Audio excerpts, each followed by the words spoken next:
حضرت سے میں ایک عرض کرنا چاہ رہا تھا اس حوالے سے کہ اللہ رب العزت کی یہ شان نہیں ہے کہ کسی پر ظلم کرے، اور صفاتی ناموں کا ذکر ہو رہا تھا، ایک طرف پھر قہار بھی ہے وہ، تو ارشاد فرمائیے گا اس عقیدے کے حوالے سے کہ اللہ کسی پہ ظلم نہیں کرتا۔ بسم اللہ الرحمن الرحیم۔ جی یقیناً یہ ہر مسلمان کا عقیدہ ہے کہ اللہ پاک کسی پر ظلم نہیں فرماتا ہے، بلکہ حقیقت کے اعتبار سے دیکھا جائے وہی قادر مطلق ہے، وہی خالق جو چاہے مطلق، کرے، اسی نے پیدا کیا، واہ واہ، وہ اس پوری کائنات کا بنانے والا ہے، رزق اسی نے دیا ہے، ایک ایک مرحلے پر اسی کی حکمت، اسی کی قدرت کاملہ کار فرمائے، اور پھر وہ ان کے ساتھ جو بھی کرے، جو کرے وہ ظلم نہیں ہے، لیکن اس کے وہ مالک حقیقی ہے، لیکن اس کے باوجود آپ دیکھیں رب کا کمال دیکھیں کہ وہ بار بار قرآن کریم میں اس بات کا ذکر فرماتا ہے کہ میں اپنے بندوں پر ظلم نہیں کرتا۔ ظلم کے مقابلے میں جو صفت ہے عدل، وہ ہر جگہ عدل کو واضح کرتا ہے۔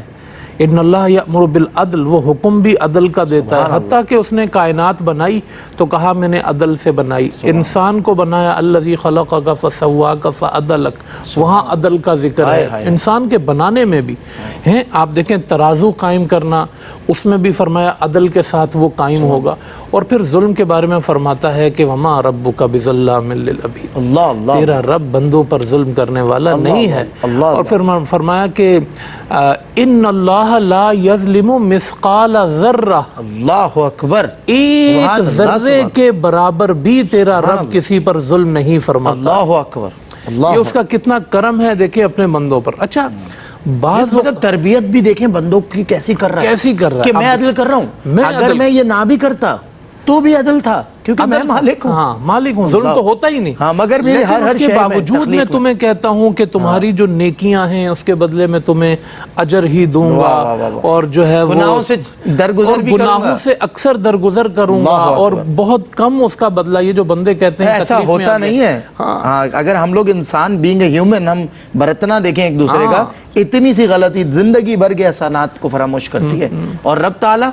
وہ اتنی سی نیکی کی تلاش میں بندے کی ظہر الفساد، وہ کہتا ہے ظہر الفساد فی البر والبحر بما کسبت ایدی الناس، یہ جو تم تکلیفوں میں ہو، پریشانیوں میں ہو، فساد میں ہو، یہ لوگوں کے اپنے ہاتھوں کا کام ہوتا ہے۔ یہی بات، اور اللہ فرماتا ہے وما ظلمہم اللہ، وما ظلمہم اللہ ولکن کانوا انفسہم یظلمون، اللہ بندوں پر ظلم نہیں فرماتا ہے، بندے خود اپنے اوپر ظلم کرتے ہیں۔ آپ زمانے میں ہر طرف دیکھ لیں، ہر بندہ اپنی مثال سب سے پہلے ضرور لے کہ وہ اپنی جان پہ کتنا ظلم کر رہا ہے، وہ کس قدر جو ہے وہ انصاف کے ساتھ کھڑا ہے، کس قدر ظلم کے ساتھ کھڑا ہے۔ ایک بندہ بندے پر ظلم کتنا کر رہا ہے، آپ کائنات میں دیکھیں، اس وقت ہماری جو موجودہ عملی صورتحال ہے اس میں بھی دیکھیں، خون بہایا جانا، ڈاکہ زنی، چوریاں، کرپشن، اور کیا کیا ہے نہ جانے معاشرے میں، ہر بندہ ظلم کی تصویر بنا ہوا ہے۔ بالکل ایسا ہی۔ تو کہاں وہ رب کائنات جو سب کو بنانے والا اور کہے میں ظلم نہیں کرتا، اور کہاں یہ مخلوق میں بندہ جس کو ذرے کی بھی اوقات جس کی اس کے سامنے وہ کھڑے ہو کر کسی پر ظلم کرے، وہ کسی پر ظلم کرے۔ اسی لیے آپ صلی اللہ علیہ وسلم نے فرمایا کہ